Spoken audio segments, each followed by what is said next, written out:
বাংলাদেশের ধনী জেলাগুলোর তালিকা বিভিন্ন সময়ে প্রকাশিত পরিসংখ্যানের উপর ভিত্তি করে তৈরি করা হয়। সর্বশেষ তথ্য অনুযায়ী দেশের শীর্ষ 10 ধনী জেলা নিয়ে আজকের এই আয়োজন, যেখানে আমরা জানব বাংলাদেশের শীর্ষ 10 ধনী জেলা সম্পর্কে। দেখে নিন আপনার জেলাটি কত নম্বরে রয়েছে।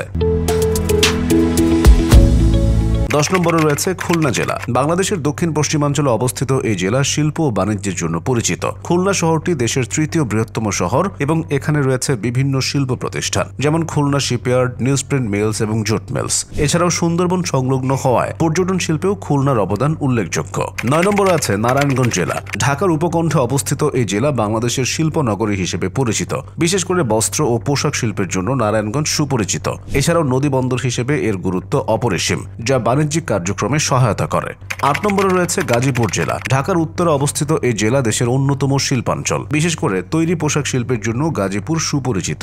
এছাড়াও এখানে রয়েছে বঙ্গবন্ধু শেখ মুজিবুর রহমান কৃষি বিশ্ববিদ্যালয় এবং জাতীয় উদ্যান, যা জেলার গুরুত্ব বাড়িয়েছে। 7 নম্বরে রয়েছে মানিকগঞ্জ জেলার নাম। পশ্চিমে পদ্মা নদীর তীরে অবস্থিত এই জেলা কৃষি, শিল্প, ব্যবসা এবং প্রবাসী আয়ের সমন্বয়ে এই জেলা দেশের অর্থনীতিতে উল্লেখযোগ্য ভূমিকা পালন করছে। মানিকগঞ্জের উর্বর ভূমি কৃষির জন্য বিখ্যাত। ধান, পাট, সরিষা ও নানা রকম সবজি উৎপাদনে শীর্ষস্থান ধরে রেখেছে এই জেলাটি। ঢাকার খুব কাছে অবস্থিত মানিকগঞ্জ ঢাকা আরিচা মহাসড়ক এই জেলার অর্থনৈতিক প্রবাহকে আরও গতিশীল করেছে। 6 নম্বরে রয়েছে হবিগঞ্জ জেলা। সিলেট বিভাগের এই জেলা দেশজুড়ে পরিচিত তার চা বাগান, শিল্প, কৃষি ও প্রবাসী আয়ের জন্য। হবিগঞ্জে রয়েছে দেশের অন্যতম বৃহৎ চা বাগান। এই জেলার চা দেশের পাশাপাশি আন্তর্জাতিক বাজারেও সমাদৃত। 5 নম্বরে আছে কুমিল্লা জেলা। বাংলাদেশের পূর্বাঞ্চলে অবস্থিত এই জেলা প্রাচীন ঐতিহ্য ও সংস্কৃতির জন্য পরিচিত। এছাড়াও কুমিল্লা শহরটি বাণিজ্যিক কেন্দ্র হিসেবে গুরুত্বপূর্ণ ভূমিকা পালন করে। কুমিল্লার অর্থনীতির মেরুদণ্ড হল শিল্প, ব্যবসা, কৃষি এবং রেমিটেন্স।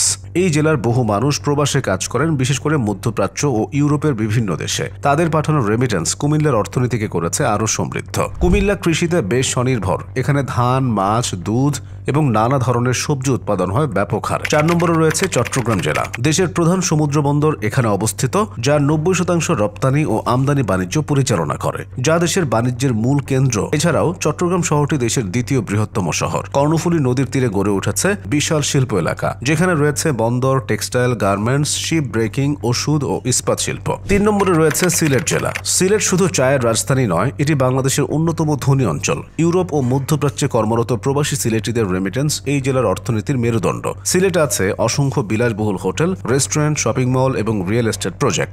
ব্যবসা বাণিজ্যের প্রসারের ফলে এই জেলার মানুষের মাথাপিছু আয় দেশের অন্যান্য অঞ্চলের তুলনায় অনেক বেশি। সিলেটের অর্থনীতিতে পর্যটন খাত বড় ভূমিকা রাখে। জাফলং, বিছানাকান্দি, রাতারগুল এই প্রাকৃতিক স্বর্গরাজ্যগুলো লাখো পর্যটক আকর্ষণ করে। 2 নম্বরে রয়েছে ঢাকা জেলা। বাংলাদেশের রাজধানী ও প্রধান বাণিজ্যিক কেন্দ্র হিসেবে ঢাকার গুরুত্ব অপরিসীম। এখানে রয়েছে দেশের প্রধান সরকারি ও বেসরকারি প্রতিষ্ঠানের সদর দফতর। আধুনিক জীবনযাত্রা, উচ্চ বাণিজ্যিক কার্যক্রম আর উন্নত অবকাঠামোর কারণে ঢাকা শুধু রাজধানী নয়, এটি দেশের অন্যতম অর্থনৈতিক হাব। দেশের 80% বড় ব্যবসা, কর্পোরেট অফিস এবং হেডকোয়ার্টার ঢাকায় অবস্থিত।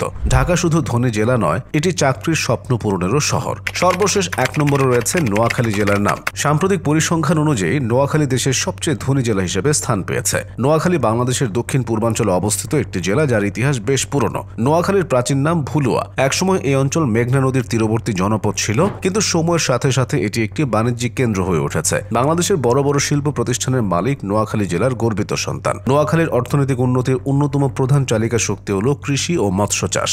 নোয়াখালীর মানুষের বড় একটি অংশ বিদেশে কর্মরত, বিশেষ করে মধ্যপ্রাচ্য, ইউরোপ ও আমেরিকায়। প্রবাসী আয় বা রেমিটেন্স জেলার অর্থনীতিকে চাঙ্গা করেছে।